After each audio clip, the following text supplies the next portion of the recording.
motion that we go back into open session.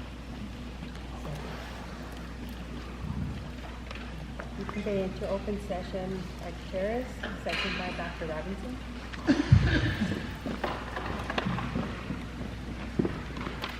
At what time? 7:12.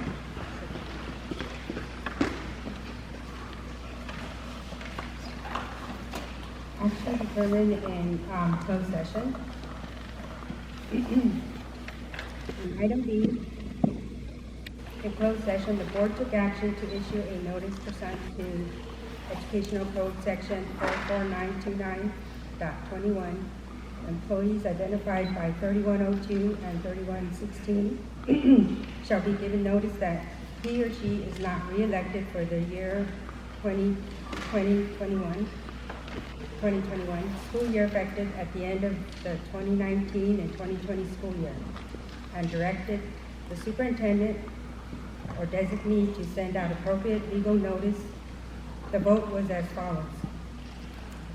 All in favor was Yolanda Sanchez, Larry Tansky, Dr. Carol Robinson, and Mario Gutierrez. Absent today is James Bender. Closed session, item C.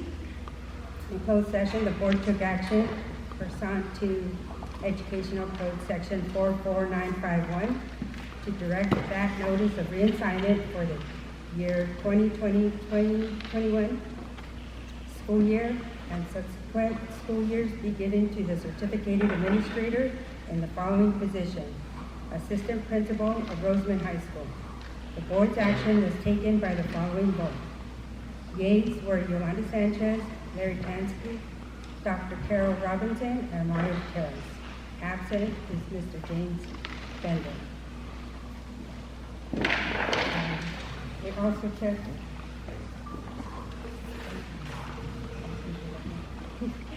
And then claims for damages for February 18, 2020. There was denied by 4 board members and 1 absent.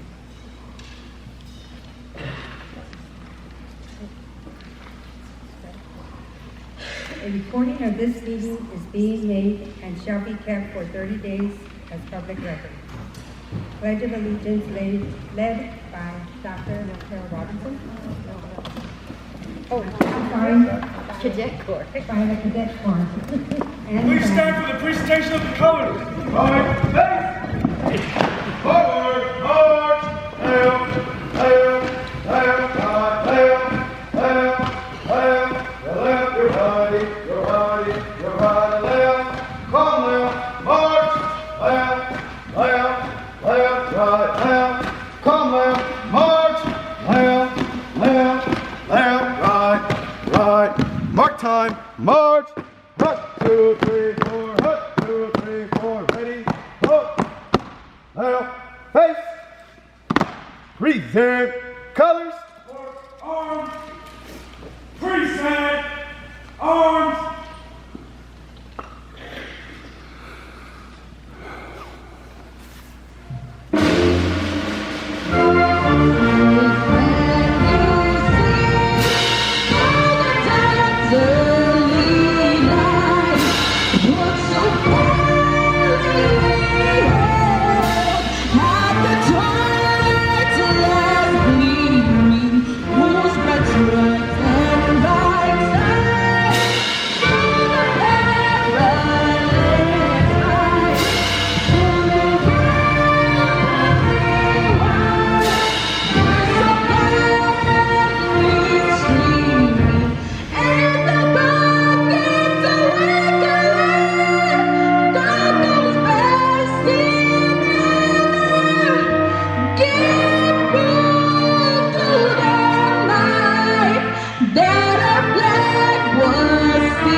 Order, colors.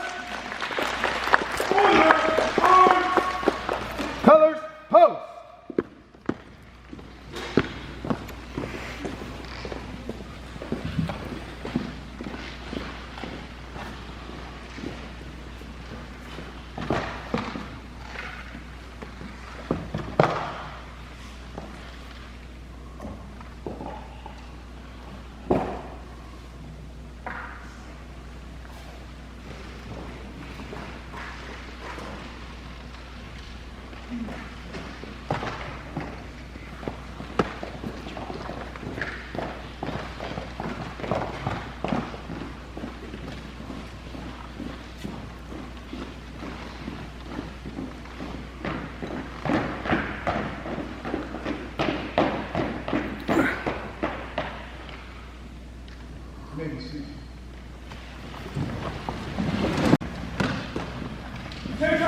right, face,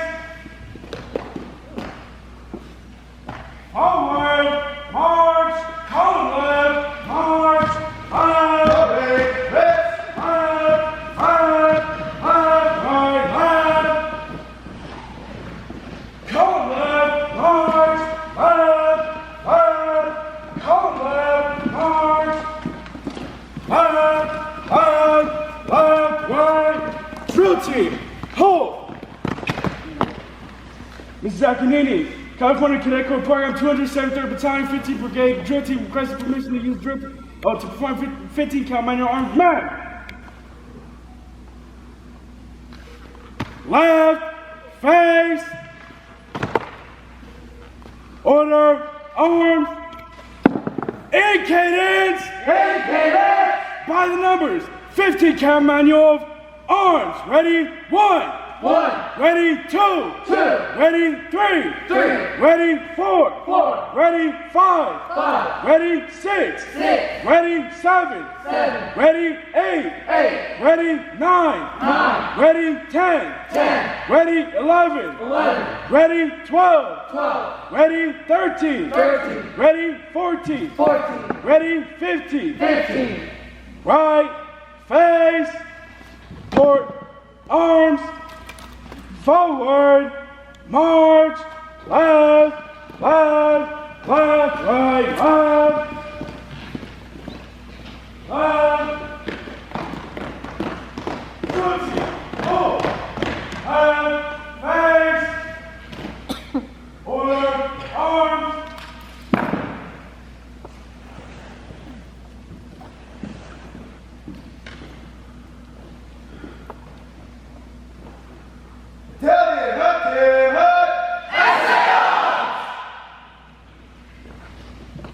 General orders. First general order, begin!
Roll call.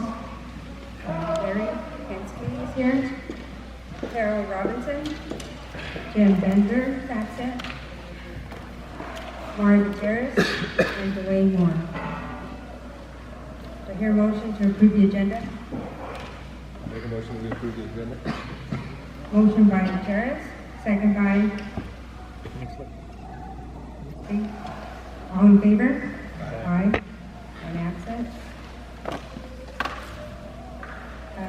Comments from the public. Members of the public may address the board on any item within the jurisdiction of the board by submitting presentation requests to the secretary. Members of the public are strongly urged not to mention personnel by name and are reminded that they do not have immunity from legal action if personnel are named. The board may limit each speaker to 3 minutes with a total of 20 minutes per topic. We have John Jorgensen.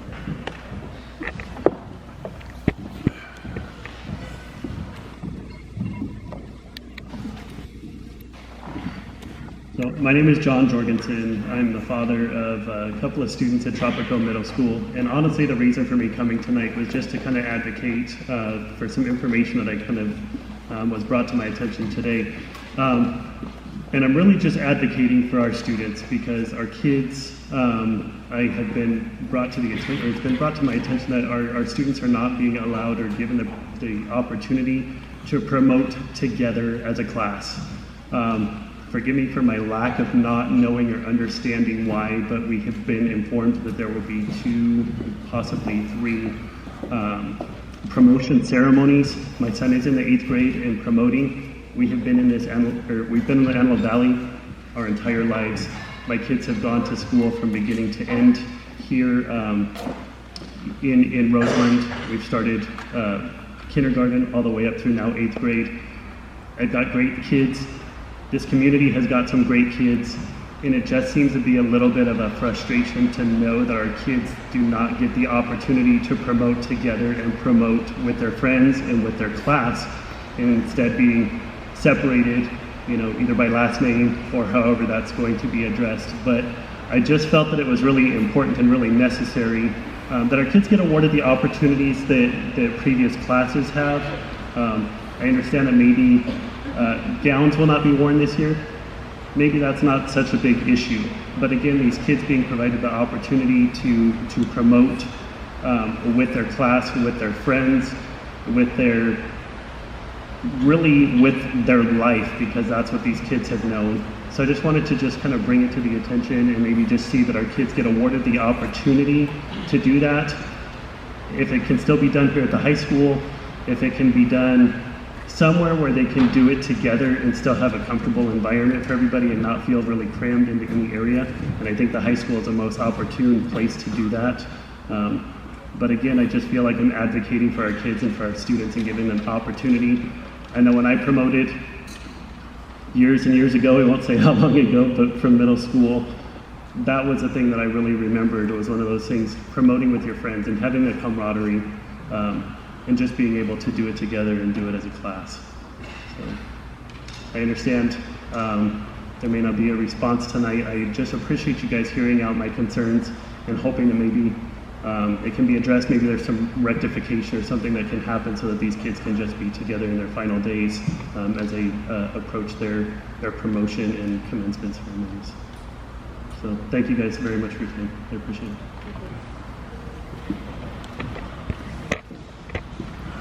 Dwayne Moore.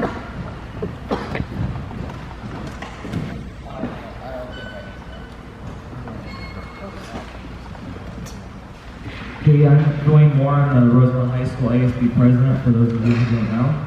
I'm just going to give you a little update on the high school. Boys volleyball has tryouts tomorrow at 5:30 in the gym. ASB has a pep rally on March 12th. Next week will be Spring Clean Week, which is a spirit week. There will be a blood drive on March 19th from 8 a.m. to 1 p.m. There were 52 participants in the ASVAB test last Thursday. Golf had their first match in Bishop today at noon. JV softball beat Lancaster Eagles 12-6 yesterday. Baseball has a game this Thursday against Hesperia. Prom tickets are on sale for $100 till March 19th or $180 for 2. Our senior trip is $115 on May 1st, which fees are due by April 17th. Grad night is $85 on May 29th. Deadline to purchase is May 15th. That's all I have. Hello, I'm Aubrey.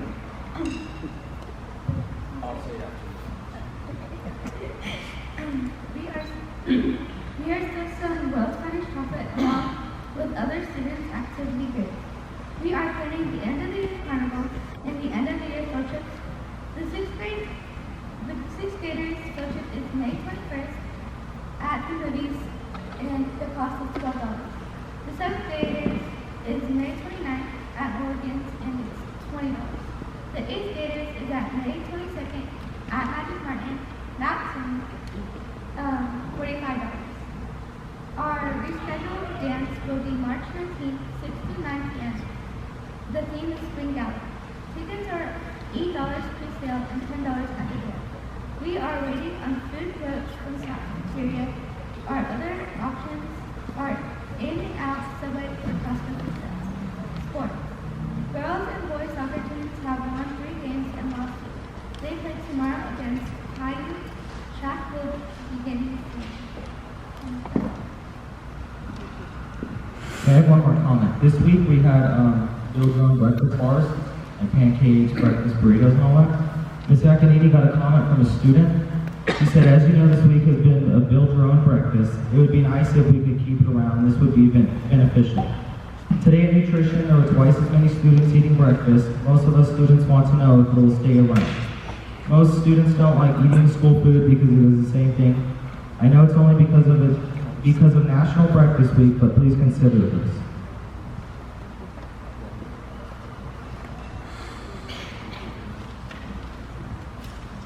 Ms. Akiniti, is going to comment on the showcase, sir?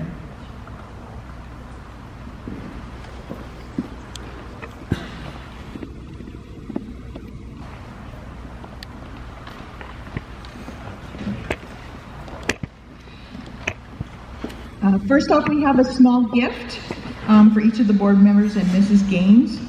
This was made out of our manufacturing class. It was made with a laser printer. It's a show of our appreciation for you guys and all the support you give us all year long.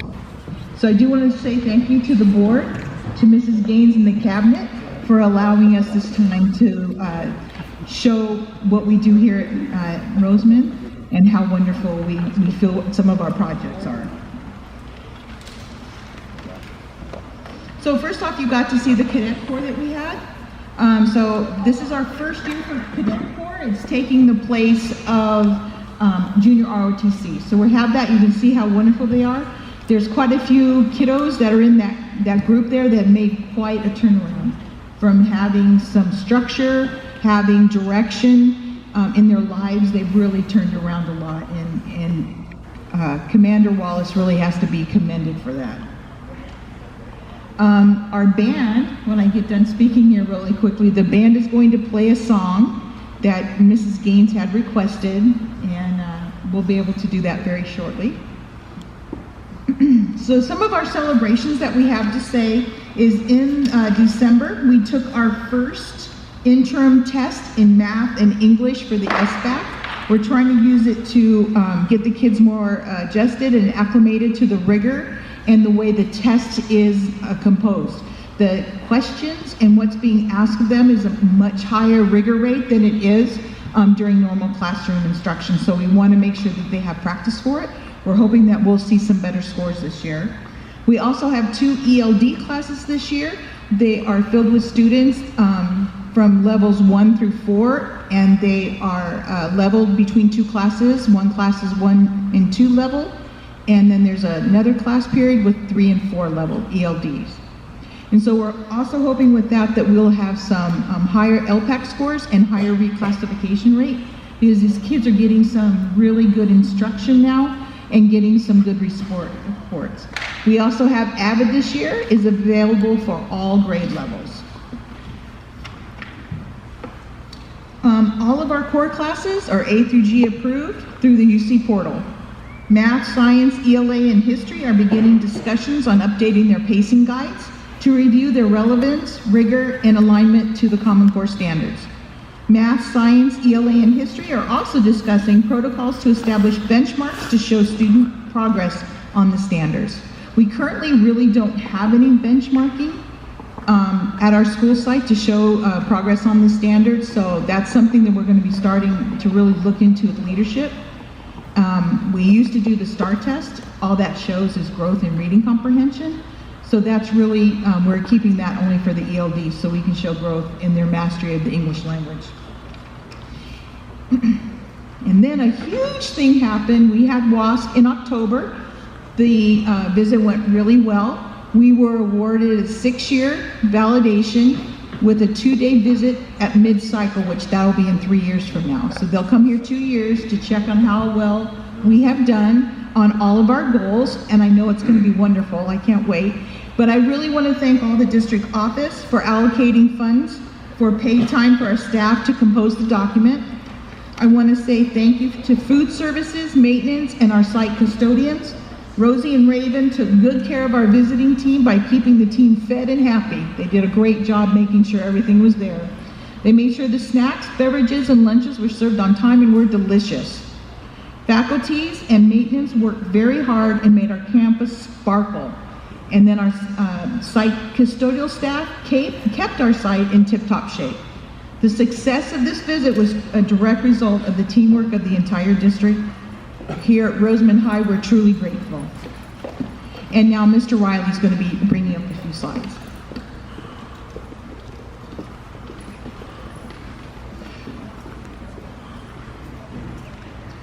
So I wanted to talk a little bit, first of all, about our winter sports. We had a very successful winter sports season. Our girls soccer team finished first in league. Our girls basketball also finished first, as well as our boys soccer. And our boys basketball finished third in league. Our boys soccer also, for the first time ever in league, did not allow any goals during the league season. So that was the first time that's ever happened in the history of our league. So all our teams advanced to CIF, with our girls soccer advancing to the semifinal game, girls basketball, boys soccer advancing the second round, and our boys basketball made it into the playoffs, but they did lose in the first round.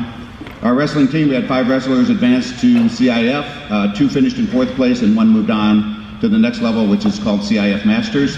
So we're very proud of our winter sports and how they represented Rosamond.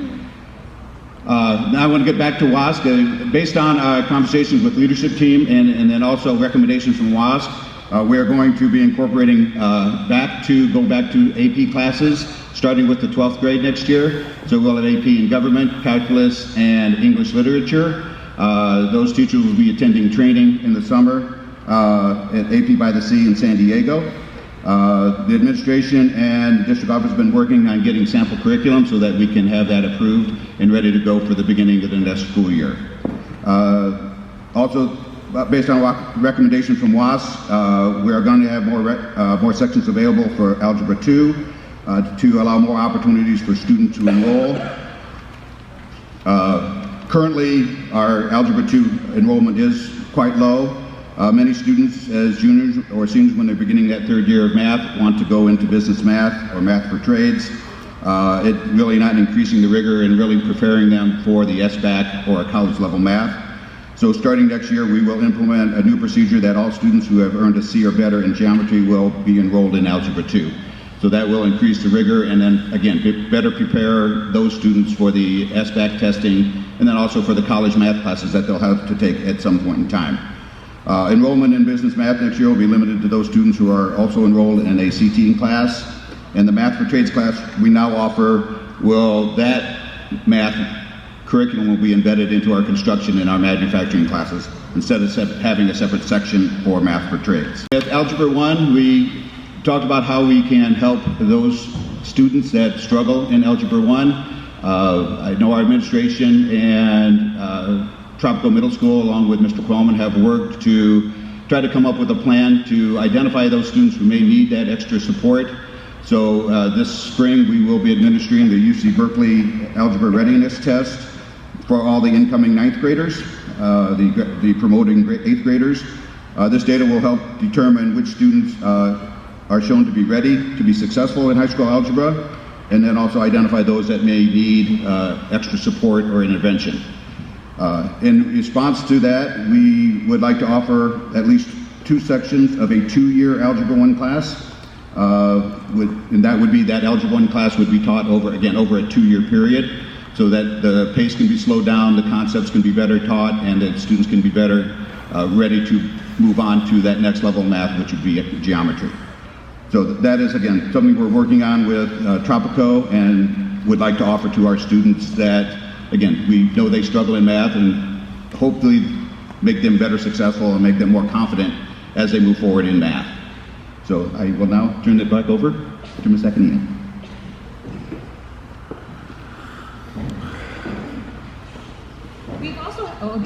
We've also had discussions to increase some electives, especially make them available to our juniors and seniors. We found that a lot of them are TAs or something that really isn't getting them any more ready for college. So I sent out a survey on SurveyMonkey, and I put out about if the kids would like to see choir, psychology, or sociology, and a couple other ones too, child psychology, and I think there was one more. These are the 3 that the students agreed that they would like to see. So we're going to be adding those into our master schedule next year. So we'll have some more to offer our kids.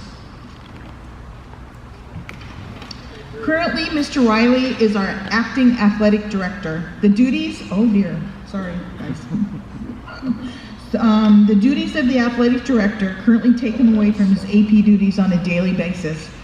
For 2020-21 school year, we would like to request 2 prep period buyouts for our new AD to handle all of the sports planning responsibilities. They also have to work on getting the kids cleared for sports, making sure they have all their paperwork in Sportsnet. It's a lot of work, and it does take Mr. Riley away from his AP duties. Health class. We met in leadership a couple of times this year, and the subject came up about health. The leadership team had agreed, and they felt that the students would benefit greatly by having a health class back. Avid students could possibly take PE or health classes during the summer school. This would allow them room in their schedules for the Avid and or health classes. Because right now, the way it sits, they wouldn't have enough, and it would be discouraging to the Avid kids. And even some of the CTE kids, if they could take the health and or PE during summer school, that could open up another period for them to take maybe another CTE pathway class, or they could still stay in Avid. This year, our site leadership team is going to be attending the Summer Institute for Avid. So we're very excited. We have a really great site leadership team. We currently have a representative from probably every department on our school site. We're going to maintain the Avid classes on campus. We will follow the interview and application processes as per Avid requirements. This is something that I would like to see. I don't know how it will run this summer, but summer school could be held at Rosamond High School. We could offer credit retrieval classes and also enrichment classes. The credit retrieval classes would be based upon data from Aries, and they would be working at it through, most of the classes could work through Accelis. So we already have the software, we already pay for it. I have at least 3 teachers on campus that are trained to administer it, plus the teachers, some of the teachers from over at Rare Earth as well, and Abraham Lincoln are already trained for it. We could run it at the same time that we already have extended school year to help to assist with transportation. And we could also have classes that the kids need to take to fulfill graduation requirements. As I said earlier, summer school classes could be offered for Avid and CTE students or others to open up periods for classes during the school year. And for administration, we could split it up between existing administrators during summer school if needed. According to the data that we have been talking back and forth to Tropico, it looks as though we are going to need another SDC teacher. The caseloads are at 15 currently according to contract. We are planning on probably another 18 kids coming over for SDC and another 26 or 27 for RSP. And that would also mean that we would also need another RSP teacher. In RSP, we're only having about 8 kids graduating per se, so that would still be another 20-something kids coming in, and that would probably require another resource teacher and another SDC teacher. Again, thank you for your time. We appreciate the support of the board. Do you have any questions or?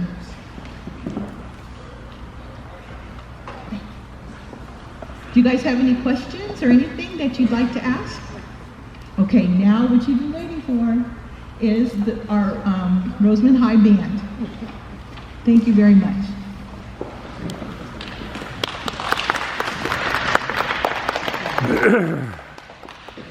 We would like to share a selection that we presented during our winter showcase concert back in the first week of February. It's called a Winter Largo. It's from Vivaldi. It's been transcribed for band instead of orchestra. If you want to turn your chairs around, it's better than getting a stiff neck.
add two things to Dwayne Moore's report, and that is that the Roadrunner Concert Band is going to be participating in a band and orchestra festival this Friday at Little Rock High School and next Thursday at Serrano High School in Phelan. I want to get the kids out as much as we can, and we've been working really hard and appreciate your support. Thank you very much.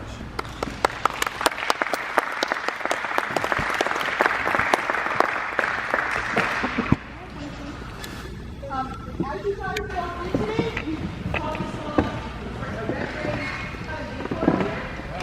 and this picture our Queen's Air grant that we got this year. And this is all a brainstorm from Mr. Mark Riley over there. He and his auto class are working on it. So what you see has been put together by the kids. The kid is a frame, so we don't have to worry about that part. But everything, all the work that you've seen on there so far that's done is all done by students in his auto class. So this has all been a part of a grant that you guys had authorized for us, and we wanted to see what the money is getting us, and it's going to be great. It's going to be an electric car, so we'll be able to have them. Yeah. So thank you.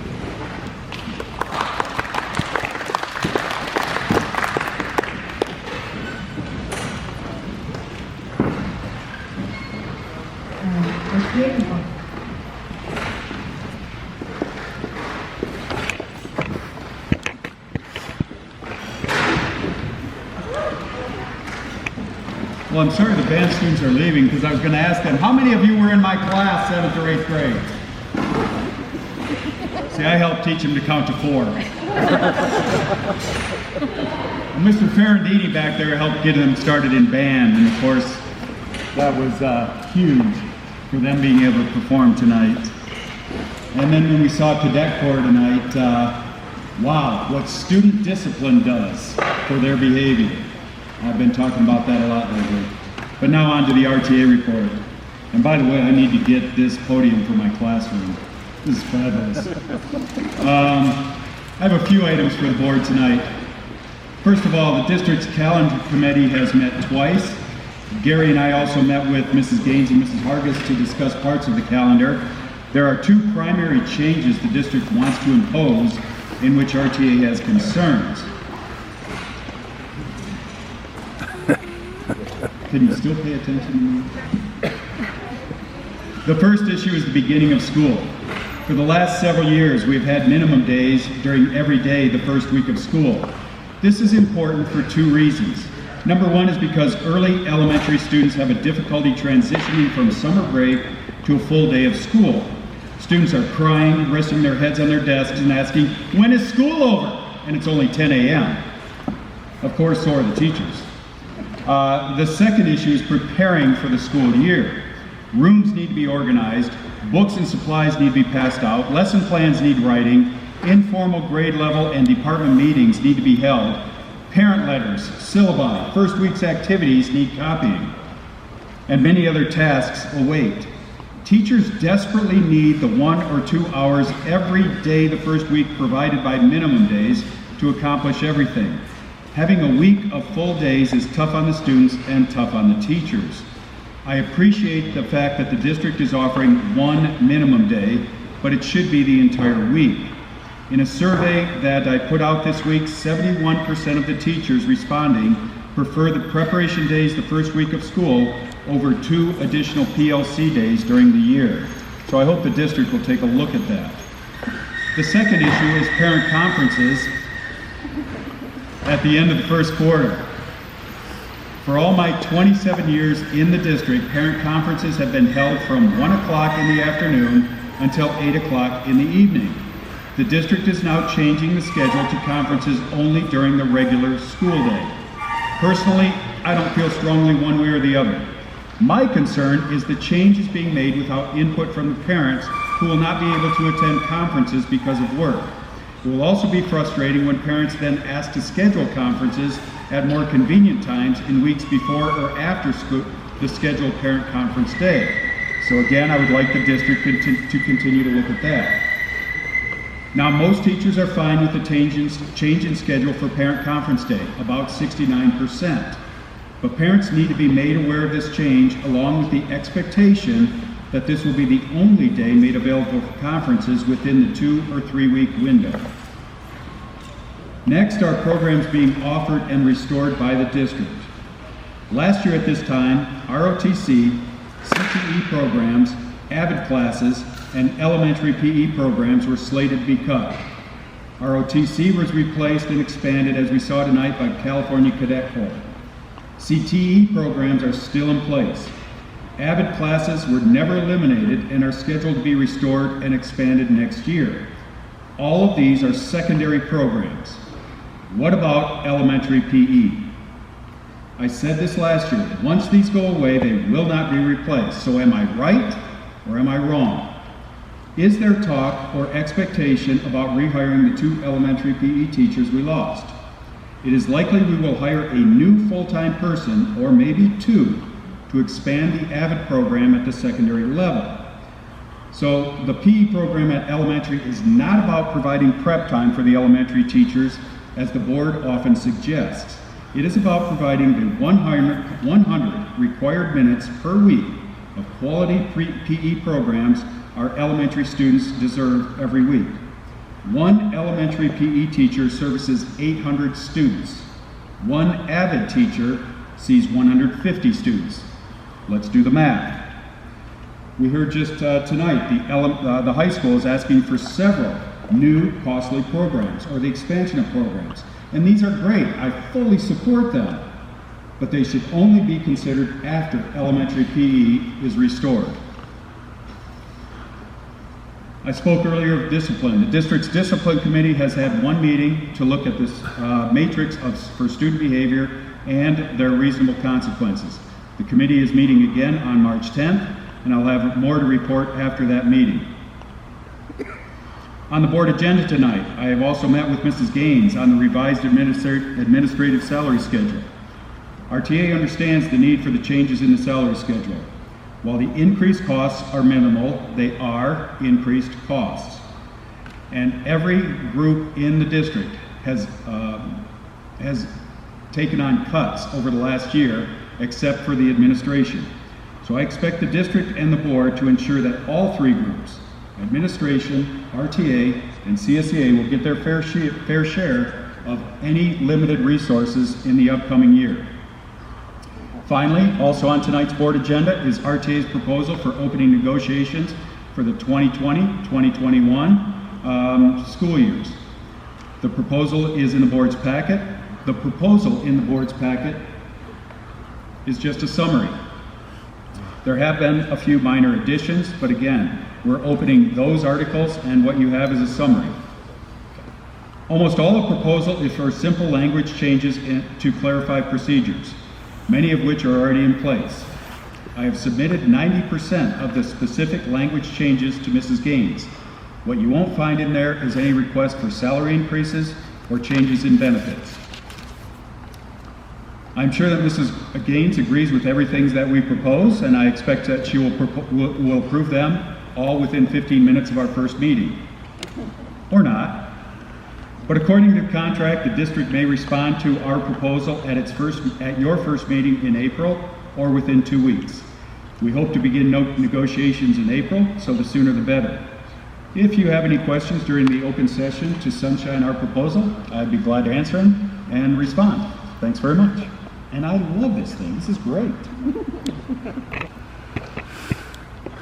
Thank you, Mr. Coleman. Do you have a CSEA report today?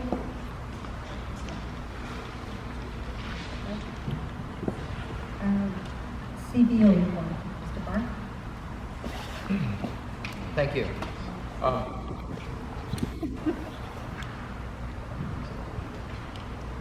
Good evening. Thank you. I respond to a couple of comments. I was excited to hear that it was noticed that something different was done with the breakfast program, and that the students felt that there was an increase in participation. An email was forwarded to the superintendent, to me, and then passed along to our nutrition department, and we're going to meet about it next week and discuss ways in which we may not be able to recreate exactly what was done this week. There's a certain intensity and capacity that we don't necessarily have to carry that through the year, but we could do a modified version of something we think, and we'll sort of look on that, and see how soon we can implement and keep the food program going. It is a priority in this district to feed all children. I was very excited when I joined the district to learn that we were 100% free lunch access across the district. I think that is a commendable effort, and I'm proud to be part of that. Next, there's a lot of work to do on replacement cycles and planning processes in the district, and so we have a lot of capital expenses ranging from technology to buses and the equipment in the kitchens. We will continue to file a negative certification at second interim, which is coming up next week. It has been expected, and we know it's coming. We're delighted that it looks like we will get out of negative certification, as I said, at first interim sooner than expected, end of this fiscal year. So we're ahead of schedule from what we were originally told by the county office, but we're pacing better than expected, which is good. And not only are total fund balances looking strong and healthy and recovering the way we want to see them, we have not seen dangerous dips in cash levels, which is part of what the county is monitoring. They want to make sure that when they're taking their money back, they run the risk of setting us up for missing payroll or not being able to come up with the next set of bills being paid. So they're very cautious, and they do our cash flow every month. And I'm pleased that we have remained ahead of schedule. There are a lot of times where public school districts dip just because we're waiting for the pace and the schedule of the state to give us our next little pocket of money. So we're looking like we're on the path to fiscal recovery, though we're not there yet. Thank you. Leah Hargis?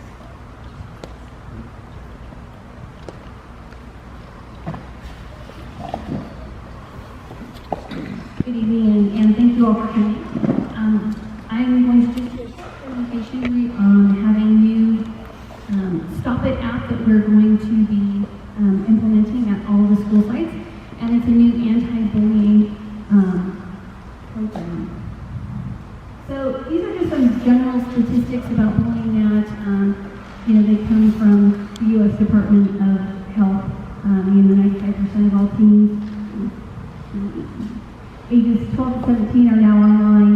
80% of all teens use a cell phone. 160,000 teens skip school every day because of bullying. So we want to make sure that we can implement something that students can report any kind of incidents to their school administrators. This new Stop It app is completely anonymous. There is no way to trace anybody's email, anybody's cell phone number. It is completely anonymous. And so it's a software platform that helps deter inappropriate conduct, bullying. Students will be able to report that. And the interesting thing about this is students will download it from the App Store, or they can do it on we'll be having the website on everybody's laptop, and they can get onto it very quickly, and they'll be able to report in real time. So when a student reports, an administrator is going to receive that on their phone. So all the administrators will have the app on their phone as well. When a student reports something, they can see it immediately and they can respond to it. So it's a very simple, powerful tool that allows students to be able to do that very quickly. And so how does it work? It just is like I said, it's an app, real time. People will be able to use it very quickly. I'll show you in a minute kind of the back end of it, what administrators will be able to see as far as the incidents. There's going to be a series of questions. There's resources for students if they're having any kind of issues. Lots of information in this app, but again, we want to stress that it is completely anonymous. There is no way to trace. The interesting thing about it is if a student reports something on their cell phone, there's a number, like a code number, and that code number will continue to pop up for that student's cell phone. Again, no way to trace it. If they did it on their laptop, it gives a different number. If they were to, for whatever reason, delete the app from their phone and then put it back on and report something else, it's a different code number. So,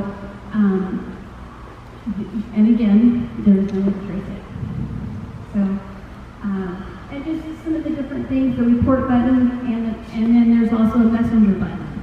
So in that messenger button, the administrator can communicate with that student and ask questions regarding the report that they filed. So they'll be able to see it. You know, there's some downtimes. I think I put the time for 7 a.m. to 8 p.m. and then it'll give them a message that says, you know, this is an out of, you know, say they put something in at 9 o'clock, this is an out of regular time, there may be a delay in response.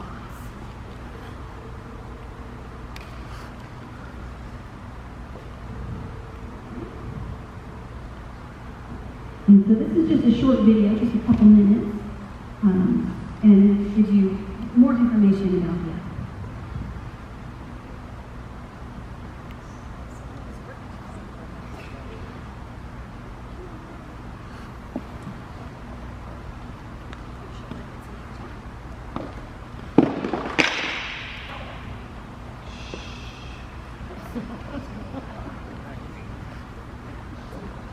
It's a little messy. Always her.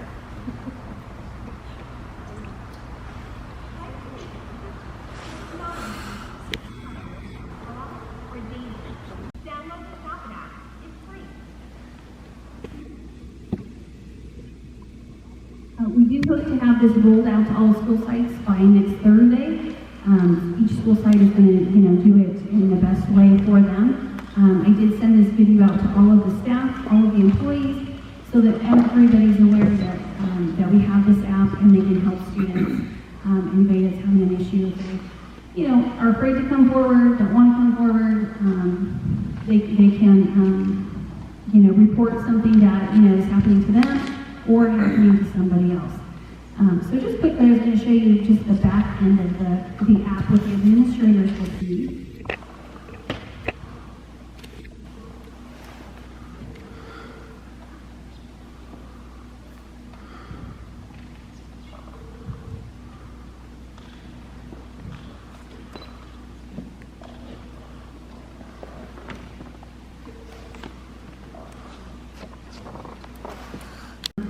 When the administrators look at it, they can, there's a little messenger button in it that, they can have that conversation with students.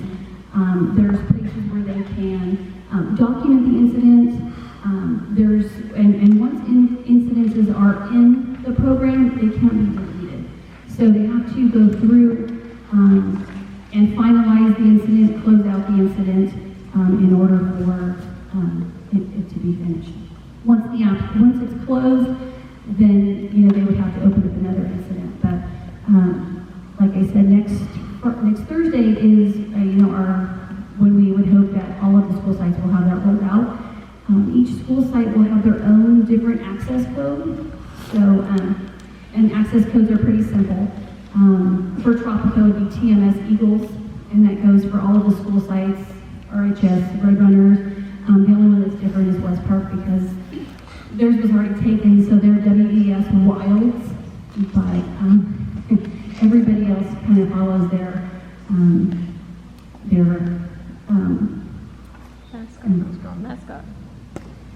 Mascot. Their mascot and their sort of abbreviation. So thank you. Did we ask any questions on that? A couple of concerns. If it's completely anonymous, is there a safeguard against students reporting bogus bullying situations? Well, so what I was hoping to show you is there's a series of questions that have to be answered as they go through it. And one of them is, know that a false claim will be investigated. Generally, we don't get too many false claims. But there are a series, like I said, a series of, tell us about the incident, who's involved in the incident, can you tell us about the incident? Are you in danger right now? There's a possibility that they can upload a picture or a video. as documentation. And that's kind of my follow-up question is, are we promoting the use of cell phones on campus along with pictures and videos? Well, it doesn't necessarily have to come from campus. Sometimes there might be some cyberbullying that someone wants to report. They can screenshot the Instagram or Facebook or wherever it is and put that on there. But they could also take pictures and video of incidents on campus and upload them. Is that encouraging the use of cell phones for that? Well, they could do that now, and they do that now. I don't know that this is going to increase the use of that, but any additional documentation that administrators can have to rectify a situation would be beneficial. But again, we're not going to say, hey, get your phones ready. But thank you. Superintendent, Ms. Gaines? Good evening, and I want to thank everyone for coming out this evening. Mrs. Sacchinini and Mr. Riley, it's always a pleasure to be at Rosamond High School.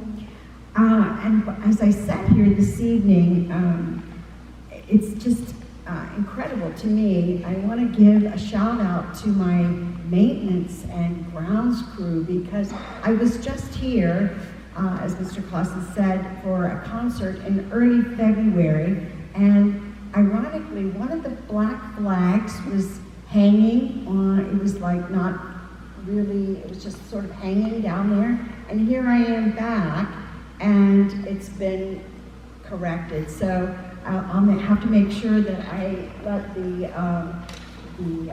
facilities guys know that they are doing an incredible job, and they have such an eye for detail. I want to say, Mrs. Accanini, also to you, Mr. Riley, to your team of teachers and your entire staff, kudos on the WASP visit, and I'm just amazed at the fact that you're going to be bringing back the AP classes. I thought there was 4, but that's okay. We'll talk about that later. I think we're missing chemistry, but you can look into that for me. So keep up the good work. We can never do enough for our kids to prepare them for college and career and beyond. So, and I also want to say to Mr. Wallace, his cadet corps, he's only had them for a semester, or not even probably a half yet, and I'm so impressed with the discipline we saw and the work that he's obviously done with that group of students. So, and music has always been near and dear to my heart. I've done a lot with music programs over my career, and I'm so impressed by the music program that we have here in Southern Kern. And I wish they could have played all of the numbers that they played that evening, but it was so nice for you to bring them this evening. So kudos to Mr. Clausen for his work with those students. And I'm very excited that he's going to go on and compete at other high schools. We've had 2 LCAP meetings with parents and teachers, and some administrators have come out to support us. We have our 3rd meeting this Thursday at 3:30 at the district office, working on our 4 LCAP goals for the rewrite that we have to do this year. So I want to remind everybody, please come back this Thursday, because we have a lot more work that we want to do. And I just want to end by saying that as we near the end of the year, it's hard for me to say it's going by that quickly.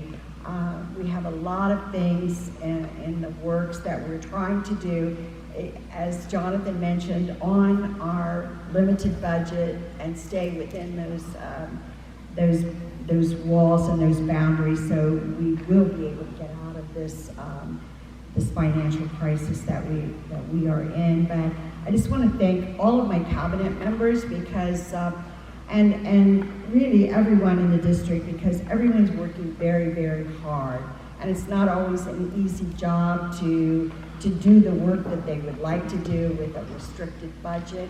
And I see a lot of people, thinking, how else could we do this without actually having the funds? And I'll close this evening with a couple comments. One to Mr. Quellman. Mr. Quellman, I could possibly talk about adding that podium in on the negotiations if you're willing to, you know, give me what I want in the negotiations. That podium could disappear one day, Mrs. Aquilini. That's for Tropico, not RTA. Oh, it's not? Okay. So, and last, I want to say to Mr. Mark Riley, I didn't know that that was the vehicle that your class is building, but after watching Ford versus Ferrari, I have never been to Willow Springs, but I'm thinking I might be able to take that to Willow Springs and do a lap. Really? Okay. Well, I'm intrigued. It might come up missing. You know, I'm heading down the Rosamond Boulevard in it. Thank you. I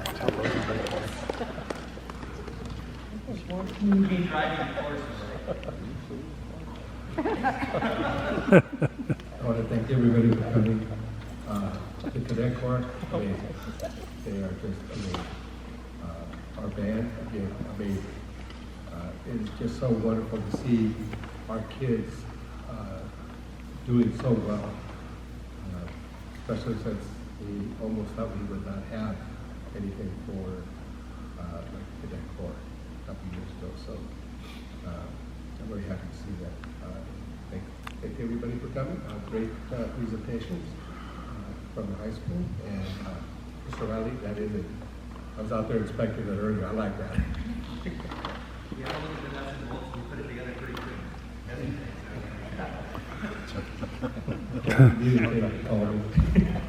That's why they do it order. Thank you, everyone, for coming. You know, as a board, we hear about everything that's going on in the district that's maybe not such good news. And it is so refreshing to remember that we do have some fabulous students here, and students that are on track for success and that are creative. And thank you for the reminder, because sometimes we need to be reminded that we have some really great students here. Appreciate it. All right, I too would like to thank everybody for attending. Mr. Wallace, Mr. Clayson, I think you may have already rolled out, but great job. The discipline of the Cadet Corps is amazing. There's being in the military, there's some first 5 or 6 month people that I get in that don't have that discipline, and they're young adults and shouldn't be in. So great job there. Band, good luck with your competitions coming up. Sports, Mr. Riley, keep it on. You're doing great things also at the junior high, so sports, just keep doing what you're doing. And this afternoon, and Mr. Riley, great job tonight. It's refreshing to see a bunch of staff here as well. Got a little cheering section back there and one over here, so great job getting people showing up, and that's always refreshing to see. Thank you all for coming, and kudos to the Cadet Corps and the Rosamond High School Band. Can't say enough for that. Consent items A through 1, on the approved purchase orders for the 200-448-20264 should be 200-464, and the vouchers are the same. So do you have any questions? Yeah, I do. Okay. If you take a look at G, these field trips for RES, it says they're taking buses if they get approved. But then you take a look at D for the grad night trip, and then we had to go out of our district to get a bus. And that's not just happening with us seniors, it's happening with Avid. I know the National English Honor Society asked for a bus, and they were told no. And a couple other clubs asked for buses, and they get told no. But there's 7 proposed to take a bus. So. I have a little bit more detail too. What happens is, with the way our buses, the contracts, and also the laws regarding to how long the bus drivers can work, what happens is they have to, they take them down, then they have to get a hotel room for them, so they can rest until the time is that they can come back on the clock and drive. And then that would mean that the kids are standing outside Universal Studios for over an hour and a half at 1 o'clock in the morning. So it became sort of, it just wasn't gonna work. The safety factor just alone, having the kids stand outside Universal Studios waiting for our bus to come. So they went to a plan B, and that's why they went with the buses for this. And Mr. Moore, I believe if you look at the times, a lot of the time, I think RES is going from 9:30 to 1 o'clock. There's nothing else going on the day during that time, so they can get the buses. If you want outside of the time where there's pickups, there's a limited amount of buses for pickups and drop-offs at the beginning and the end of the school day. You know, if you're avid and you want to go to a college, you're going to take up most of the day. So you're going to be taking a bus away from delivery. So a lot of it's timing as well when they look at the big schedule. Well, I know as I'm an avid, we put 8:30 to 2 for Pomona. We were told no because that was out of range. But 2 of them are leaving at 8:30 and not coming back till 2:30. So I just maybe that day something's going on that day. There's a lot of things that go into scheduling. You have multiple trips, multiple people asking. Maybe first in, first out. So if you're not on the ball, get your paperwork in. One of the last ones. Sports has first priority probably. Because that is, They're going to get first priority. So there's a lot of things that goes into planning it. I'm not saying it's probably the most efficient and the effective way, but there is a scheme and there is a system out there. And you can probably get more guidance at a different time if you have any specific questions.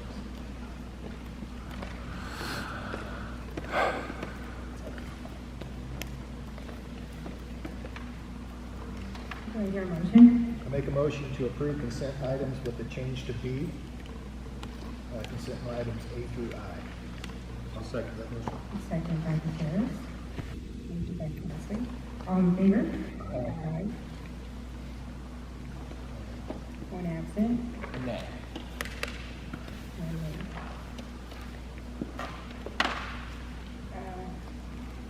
Hearing for the public comment for the initial reopener proposal of the public school employer, Southern Kern Unified School District to the California School Employees Association and its Rosamond Chapter 587 for the 2019-20 collective bargaining negotiations.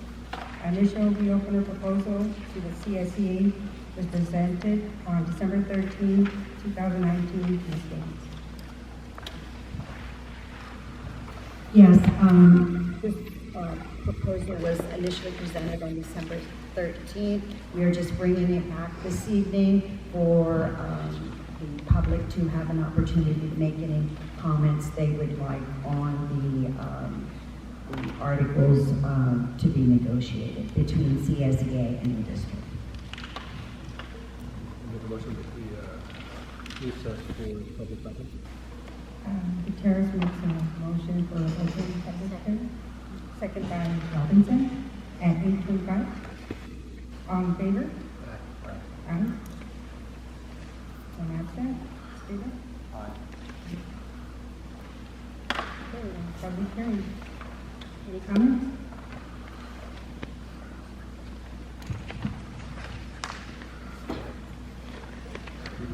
Where does the public have access to the reopener?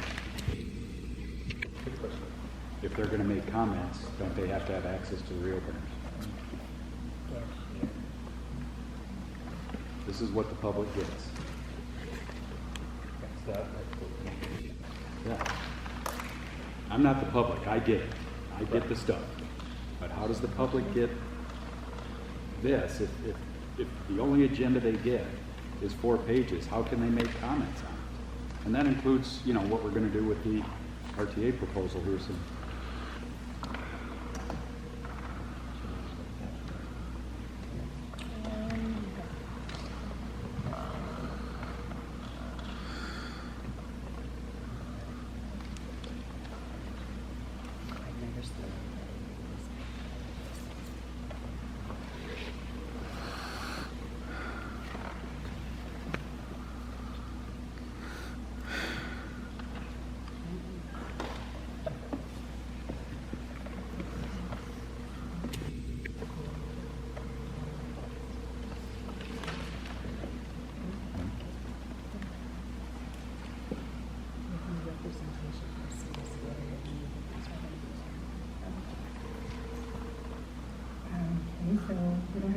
administrator from CSEA.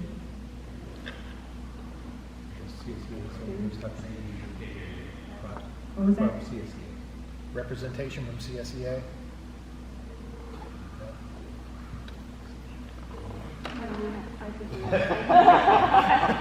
I think we have members, but I don't know if they're on the board. Okay, I could be wrong, but I believe that all the documents that are on the agenda, if you request copies or go into the office and ask to see them, they are available for anyone who asks to see them. Could be wrong, but No, I would agree with that, I understand. I would agree with that, you're right.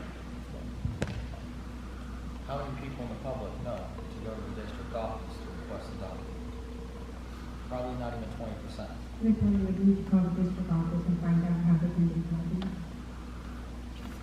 Just saying, Mr. Coleman's at a point here for the last 4 board meetings. So maybe the ones at the table should be listed when we walk in. Well, I think we're going on video right now and recording here. Anybody that wants copies can go to the district office and they can request those copies and they can get them. Good enough? Thank you.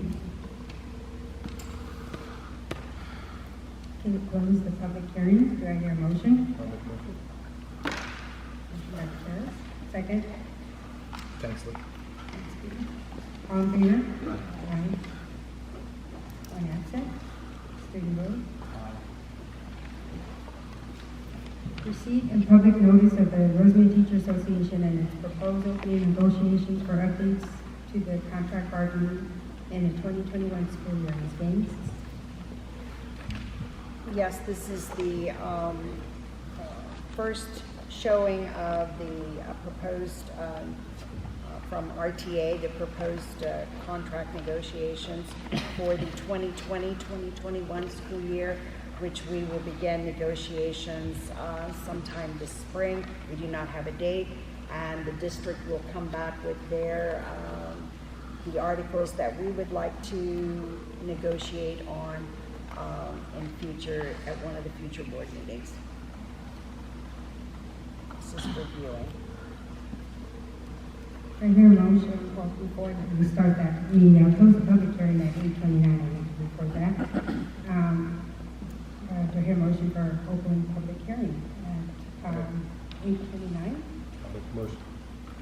Motion by Terrace, second by Thanks, Lee. Thanks. All in favor? Aye. One absent. Student vote. Do we have any public hearing comments? I could read the whole proposal, but nobody wants that. Where can they get those proposals? I have something public to say. Hopefully from the district. I appreciate that the Teachers Association is taking into their considerations the position that the finances are in, and that you have been cooperative in that. Appreciate it so much, and also appreciate you defending our teachers. Thank you, Mr. Cole. Well, and I apologize. I know I come across sometimes as being a thorn, to say it nicely, but I just think we need to always be aware of our procedures, our communication, and the things that we can do that draws the public in to be involved like we want to have them involved. So if the board has questions at any time regarding the teacher's proposal and the rationale behind those, I'm always glad to answer questions in open session, in closed session. Look forward to working with Mrs. Gaines over it, getting our first opportunity to work in negotiations. And we haven't negotiated really anything significantly for several years. It's been 3 years since 2016. So looking forward to the process, and also appreciate the fact that we're in a position unusual in the Valley in that we are negotiating for next year, as it should be, whereas most of the valley is still negotiating for the current year or even last year.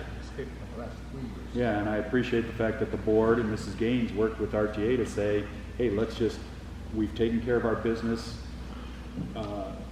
from a couple years ago, and now let's move forward from the proper point in time, make sure we're set for next year. So I think it'll be a very positive experience. Of course, we'll see when I read the district's proposal. Well, I've got to say that in 19 years that I've been on the board, it's been a pleasure. Thank you. More comments? I wanted to ask for a 5.3% salary increase, but it didn't seem reasonable. It was my goal before I retire to have the top teacher salary at a certain point, but unfortunately that's not going to happen. I think he has a better chance of getting the podium. I'll load it up in my car and take it home. Close public hearing at 8:33. Do I hear a motion? Motion. Terrace, second by Robinson, all in favor? Stephen? Board policy update, second reading and approval. Ms. Gaines. Yes, these board policies were presented to you last board meeting for first reading. They're just brought back this evening for your approval. And if you have any questions, I'll do my best to explain what they are, but it's the same ones you saw last board meeting, excuse me.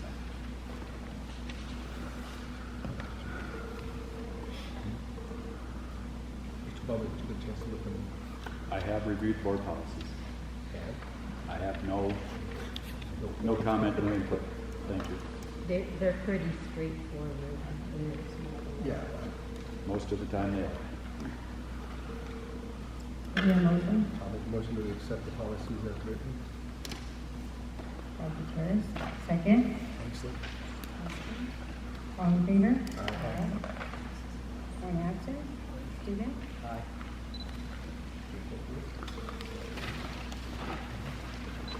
Board policy update, second reading on selection of option 1 or option 2 for approval. Ms. Gaines.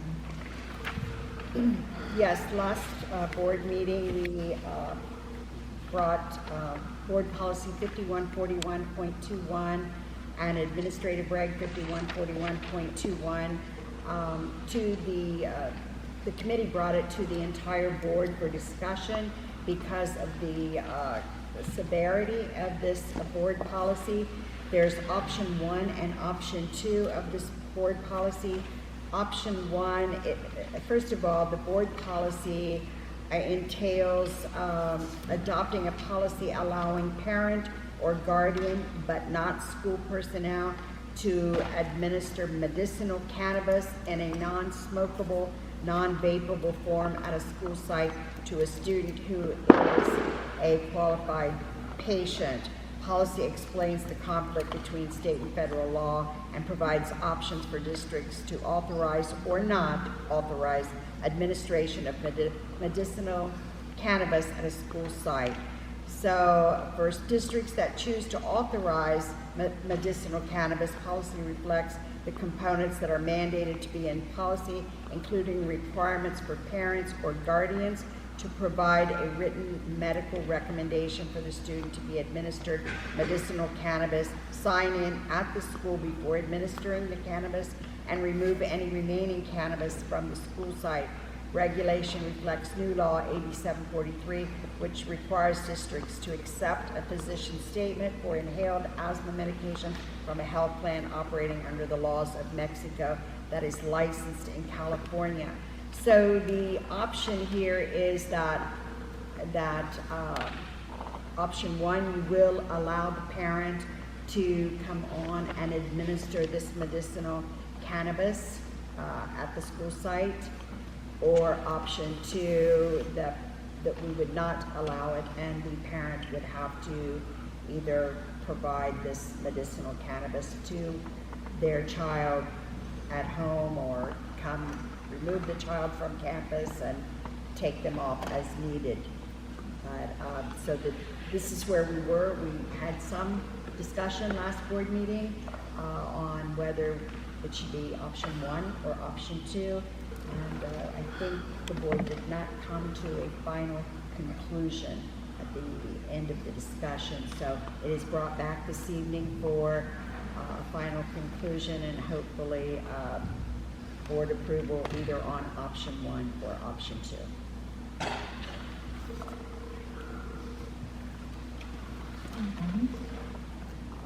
I see that there's a motion set up at the bottom. Now, this is only the second reading, or can we take a motion at this moment? Or take action at this moment? It's an action item. It's an action item? Then I would make a motion that we accept option 2 and not allow medical cannabis on our campuses. I will second that. All in favor? Aye.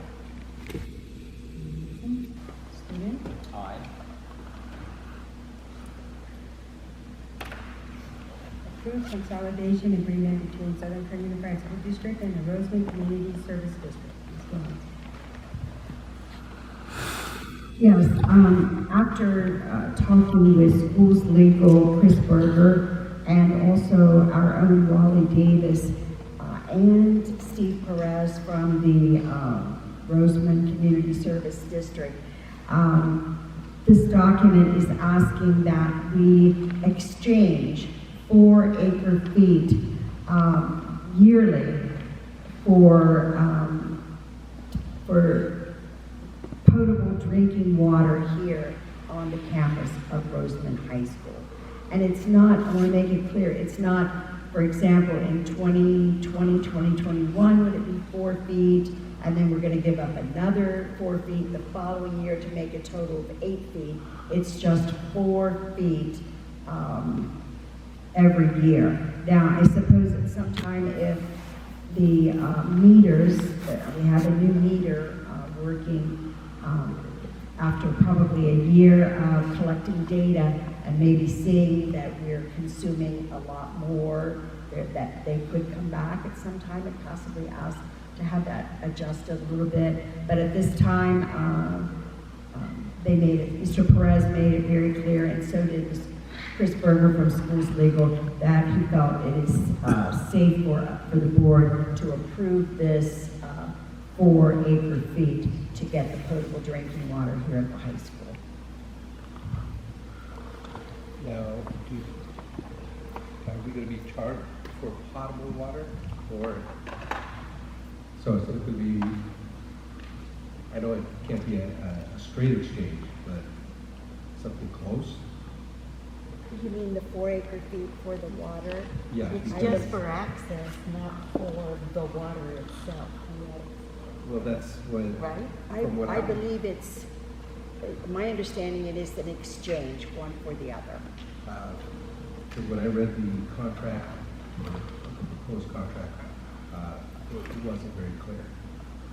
That's why I'm asking. Yeah, Mr. Gutierrez, what I understand from Chris Berger is that he sent me an email after reading the new contract, making sure that it did just ask us for the 4 acre-feet, that he felt that that what our CSD is asking us for, we should agree to. That is that's. I know we should, but I'm asking is, what are we going to be charged for water? My understanding is we're not here going to get charged for water here at Rosamond High School. Not in the contract. It's not? No. Okay. So. I would like to table it and review it again. My understanding is the same as Superintendent Gaines, that this is an exchange. But it's not in the contract. it was my understanding that what we needed in the contract was language to establish the type of business that we would be defined if we were to be charged, domestic versus commercial, that kind of thing. But what this contract, I believe, accomplished is a couple of things. The previous version, as Superintendent Gaines said, if we were wildly off in the estimate of how much water we were giving the district versus taking from the district, there could be a true-up conversation. In the previous version of this contract, it was very one-sided in the water district's favor that should there be any overage, there could be it was almost an arbitrary accessing of additional acre feet. And that's what our attorney, Chris Berger, objected to the most in the contract. Potentially they could be encroaching on our ability to use the rest of our water rights to provide irrigation and things that we have become reliant on this campus. There are other things that are a win for the district. I believe I put in my Friday's letter, I hope it was clear, but in the process of connecting to the water system, the district will be able to have included in that excavation and piping work the preliminary structures should there ever be an expansion toward the back of the campus of new school buildings. You may remember I only learned obviously through these conversations that part of what prevented the construction or progress of a possible construction project to a two-story building was the sort of almost crippling expense of adding in the required 4 additional fire hydrant stations and additional water piping itself just for consumption and use in those buildings. So those will be installed and ready to go should the district ever need them. And we do expect that at some point we will probably need additional fire hydrants back there just because of the evolution of things. I could only reiterate what the superintendent said. The recommendation of our council was that this is a good deal for the district to be able to get out of the constant need to disturb our community about or provide anxiety to our community over the toxicity of our water.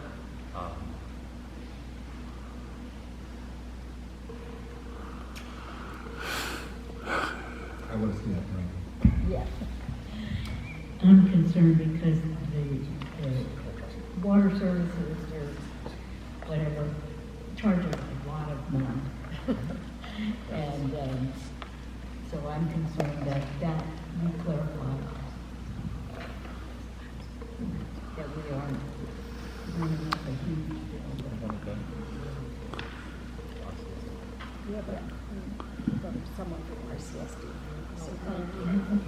Your name, sir? Thank you. My name is Brock Smith. I'm the Public Works Manager for Rosamond Community Services District, and hopefully I can offer some clarification on this contract. The contract itself is for the consolidation agreement for the Rosamond Regional Arsenic Consolidation Project. What you're agreeing to is to give 4 acre feet of your annual pumping allotment per the Antelope Valley groundwater adjudication. So you're giving those rights to the district to pump on your behalf. We would be extracting those 4 acre feet from our well, delivering those 4 acre feet through a meter to the school at our meter rates. That meter rate covers the pumping and the delivery of that water. So you would still be charged at a general metered rate, but the water rights you're giving up in this agreement would just be passed on to us so we could pump the water for the school district. The metered rates for Rosamond Community Services District are available on our website or at our district office, and those are the same rates the school district would be charged. Now, you won't be using our pumps. You'll be using your pumps at your well. Correct. The purpose of the Rosamond is what you're going to be basically buying from with our rights. Yeah, you would be giving the rights to Rosamond CSD. And we would be using your groundwater rights to supply water to your school. And that's the reason that if in future years we go over, or the school district was to go over in that usage, we would ask that more rights be transferred because we're pumping to provide that water to the school district. But the cost of the delivery would be paid through those meter rates. So we're actually not getting that from our wells other than the rights to pump. Correct. And the Rosamond School District has 202 acre feet for the adjudication. So you would have 198 acre feet retaining and pumping rights to continue to serve water to your school through your own wells. Bridget, would you? That's what I wanted to, that's kind of what I was reading in the contract, but it was not clear. I would also like to note that this project is intended to be funded completely by the State Water Resources Control Board, so the connection fees for this project and the connection cost for the project is funded by the state, not by Rosamond CSD or by the school district. Would you also elaborate a little bit on the removal from this contract on the 25% fee should we actually exceed what we need? That was something that I know that our lawyers made sure was removed from this contract. The additional fee of 25%. Absolutely. So the regional arsenic consolidation project includes, it started as 10 water districts in 2009. It's down to 8 right now. But the remaining 8, or the remaining 7 of these 8 are single family residences. The water district has a demand study that was adopted to estimate water demand for single family homes. We don't have a demand study to estimate usage for a school. So really this is just an estimate, and this is based on a lot of conversations with the maintenance staff at the school that operate those wells. We're using our best guess on what this is going to use in a year's time. Rosamond CSD staff as well as district staff felt like that was a safe estimate at 4 acre-feet.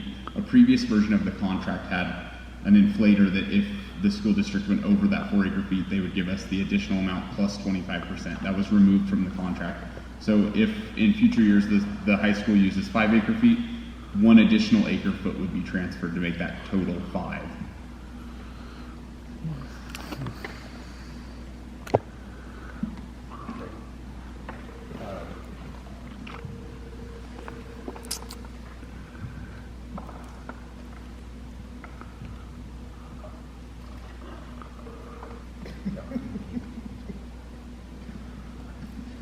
Thank you.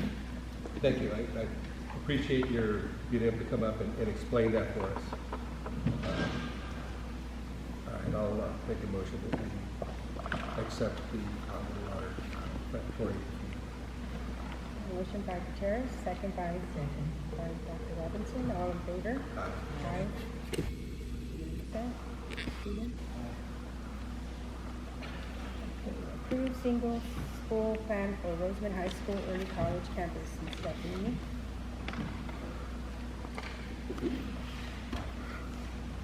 You want to talk about the school plan? Sure. I'm sorry, I've never had to do this before, so do I talk about my goals or what do I do? Whatever you want to do. Whatever you want to do. She was simple. Please don't read the entire document. Oh my God, no. Yeah, we addressed the LCAP, the new LCAP goals in regards to, achievement, mental health, and a safe and caring place for our families and for our students. So I'll just kind of go very briefly. In regards to our data that we had, our kids, that I took all the classes that weren't A through G, took them off of the master schedule for this year and added in A through G, so now the students have an opportunity to get that. Also too, that we started, or we're trying to refine this year, an RSP inclusion program for all of our RSP kids, where they're out in general education classes for as much as their IEP will allow, and they also have a study skills class then. During that time they can get caught up in assignments and work with their case carrier. We're also going to bring back AP classes, as I said earlier, to help with the rigor, and that is a WASC recommendation for the rigor. We need to expand in our mental health therapists next year.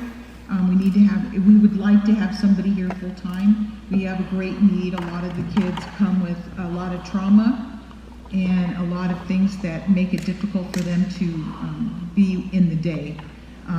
So we're hoping for that. Hold a quarterly parent meeting. I'd like to hold one before we start school next year on some topics such as human trafficking, suicide prevention, and cyberbullying. I attended a seminar put on by Kern County about a month ago, and I got a lot of resources of folks that will come from Bakersfield over to talk about human trafficking and drugs and how to recognize drug use at home and that kind of thing. So I'd like to hold that before school starts next year. And they'll do it for free. Also, part of our growth for WASC is also to increase parent involvement. We know that this is a strong need. We're going to try to have some parent nights, continue social media outreach on Facebook, Blackboard, Twitter, and our websites. Also, to make sure they know about events, things that are going on, and also our CTE advisories to help them keep going, to guide our CTE classes and have that keep going. It's happening right now. Avid family nights, to have more of those for next year. Our dashboard shows that our CASP, ELA, and math scores need to move 10%. So we'd like to try to get them to move from orange, which isn't very good. It's not as bad as red, but it's orange to yellow. We're trying to get them to move a band up. We're hoping to do that by getting them more exposure to using the CASP interim assessments so they can get used to the rigor of the test. We're currently doing that right now. We're doing it for the math and the English. We're also going, this is a recommendation from WASC as well, to have higher level math courses available to the students. And like I said earlier during my presentation, we're going to limit the enrollment in our business math classes right now. So the kids will be put into higher level math to get them going and get them more aware and ready for the test. Our English language learners this year were in a 58-minute class that was designated just for EL development. We'll see how that turns when we have our LPAC test this year. When we see those results, we're hoping that's going to do much better. She's also, the teacher's also stressing how important it is for the students. She's trying to bring it home to them to see how well they can do on the test so they can redesignate and they can earn an elective. Let's see. And that's it in a nutshell. How's that? Is that quick enough? So there you go. Do you guys have any questions or concerns? I'd like to make a comment. I noticed that on many of the 18-19 didn't, were below standard. And I wanted to let you know that we were without a principal then. Yes, that I know. year. And because there was not a full staff, I want to just take that into consideration that year's scores were a little low, and I have high hopes that next year's will be much better, and the year after that, Yes. even more. We're also trying a different testing strategy this year where the math teachers are going to be doing the math test. Science is going to be doing the science. And then 11th grade, the English language arts folks are going to be handling their English thing. This year, for science though, we want to get caught up because in the past, the 12th graders had been tested in science, which probably wasn't the best because it's been 2 years since they had science in their classes. So we're starting with 10th grade this year. We are testing 11th and 12th grade to get them caught up. And then every year after that, they're going to be tested in 10th grade when they all have science. So we're hoping for some better scores for that as well. But this year, we're going to play a little catch up. And 10th, 11th, and 12th graders will all be tested in science, and then we'll be caught up. So we're hoping that'll be a better strategy for science as well. I just wanted to let everybody know that we recognize that there were adverse. Oh, very much conditions, so. Very much so. That now that we have a full staff, Yes. and Mm-hmm. It was very hard on everybody last year, is my understanding. It was very hard. right, so. Yeah. We're going to try our best. Thank you. Make a motion that we accept the high school's single student plan. Motion by Harris, second by Dr. Robinson. All in favor? Aye. One absent. Student? Aye. Approve the following listed personnel items. Amy? Yes, they're just, as you can see, we had to hire some new campus CSOs and a couple of a paraeducator, our coaching staff, and we've had a math teacher resign. So these are just positions that we are filling. We're not hiring any new position. These are just to replace people who have either moved into other positions or have resigned. I make a motion that we accept the personnel as written. Motion by Gutierrez, second by Thanks, Lee. Lee. All in favor? One absent. Approve the 2021 certificated administration and classified management salary schedules. Amy?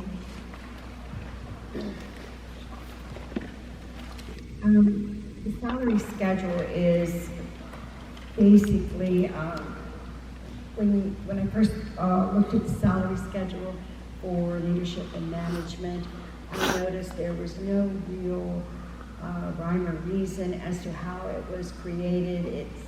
There was no set number of columns. Some categories, some positions rather, had many columns, and some were limited to just 4 or 5 columns. I noticed there was also possibly an issue with some of the female employees, and so one of the first things that I was advised to do is to work on making a salary schedule that was equitable, or it was gender equitable, and also it sort of prioritized the employee by position. For example, a principal shouldn't be making more than a director, for example. And so I sat down for several days with Lisa Lopez, my HR gal, and we looked at management salary schedules for like districts, Tehachapi, Mojave. We had 8 different districts of documents to look and see what the pattern. One of the things that I noticed in Southern Kern was the directors. We have 3 directors currently, and they all had their own, like they were all traveling their own path instead of being on one path. I mean, people can be at different columns in that path, but they should all be, they're all directors. They should all be on one path. All of their work is valuable to us as a district. And so Mrs. Lopez and I sat down and we worked on making the jump between each columns equitable, and I then presented it to Kern County because I knew they'd have to approve it, and they actually said they applaud us for doing that because some of the positions were extremely